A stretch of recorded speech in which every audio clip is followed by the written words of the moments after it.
The Tomorrow War stars Chris Pratt, Yvonne Strahovski, J.K. Simmons, Betty Gilpin, and Sam Richardson. Released on Amazon Prime on July 2, 2021, the film has humanity drafting soldiers from the past to fight against an alien force. The film was directed by Chris McKay, who also directed the Lego Batman movie and served as an animator for Robot Chicken and the Lego Movie. If you're going to start the 4th of July with a bang, you got to make sure you bring some firepower, aliens, and explosives. Oh, and the ability to travel through time.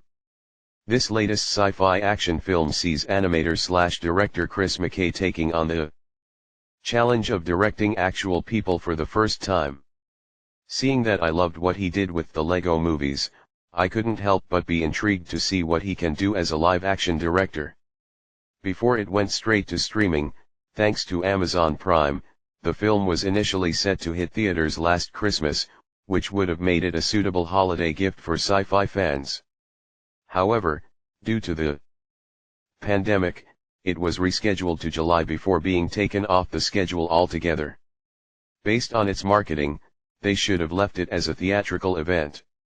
Regardless of this, I was highly interested in seeing the action unfold, primarily because Chris Pratt is involved in something that's not related to galaxies and dinosaurs.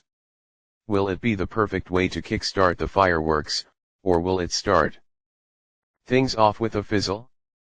The story centers on Dan Forrester, Pine, a biology teacher and former Iraq War veteran who's living with his wife Emmy, Gilpin, and daughter Murray, Ryan Kira Armstrong. They received a mysterious message from the future that humanity is at war with an alien race known as the White Spikes.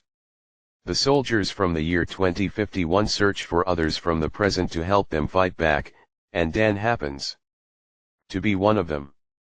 With the help of the other draftees, including Charlie, Richardson, and the adult version of Murray, Strahovski, Dan must assist the future soldiers to save Earth or face extinction. Chris McKay becomes one of the very few directors who shift from animation to live action, joining Rob Letterman and Jennifer Yanelson. While these two directors did solid work with their animated projects, their live-action debuts were another story.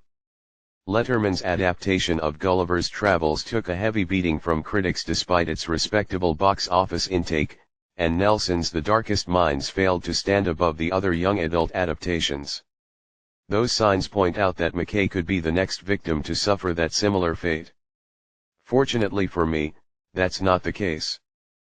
Even though it's far from a perfect blockbuster, the film managed to put this intriguing concept to good use by combining the traditional sci-fi action clichés with some well-earned attempts at providing tenderness and underlying themes. Yes, you read that right. There's plenty of heart to go around amid its series of blazing guns and in-your-face CGI, and the way it was handled was surprisingly satisfying. It was also a bit more dialogue-driven than action-packed, which could lead to a few slow parts due to its 2-hour-plus runtime. However, McKay offered the right amount of intensity in these moments to keep things flowing like clockwork. I was also impressed with how he handled the action sequences regarding his direction, clean editing, and solid visuals, especially the finale. There were even a few scenes that somehow mimic Zack Snyder's artistic slow-mo style. While they didn't quite match the standards that Snyder set in his films, they still look pretty cool regardless. It's a shame that we can only view them at home instead of in the theater. The main cast did what they could to provide solid performances, and what they did was good enough in my books. Chris Pratt was just as talented as always, as he delivered some good dramatic chops and action chops to bring Dan Forrester to life on screen. Yvonne Strahovski and J.K. Simmons also did very well in their roles as Murray Forrester and James Forrester, Dan's father, respectively. Sam Richardson was someone I didn't expect to be good but proved me otherwise.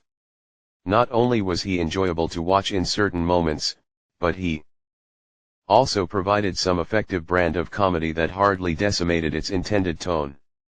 But what about the White Spikes themselves? Well, I can tell you one thing. They did look terrifying. the designs worked well in matching the dangerous nature of these creatures and their abilities.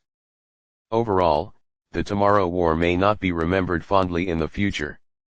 Still, its execution towards its crazy yet interesting premise was acceptable enough to deliver a time-traveling, action-packed thrill ride of the summer. Despite its familiar elements from the other sci-fi films and the 2-hour-plus runtime, there's some entertainment value to be had here thanks to its cast, McKay's direction, and some well-executed action sequences. This was a decent live-action debut from animator Chris McKay, which I was proud to say after watching it. Now let's hope that he can keep that streak going with his other live-action projects. If you're looking for some sci-fi fireworks and you enjoyed Pratt and Simmons from their other works, The Tomorrow War on Amazon Prime should be right up your alley. 7/10. Anyways, thanks for watching, see you later, bye.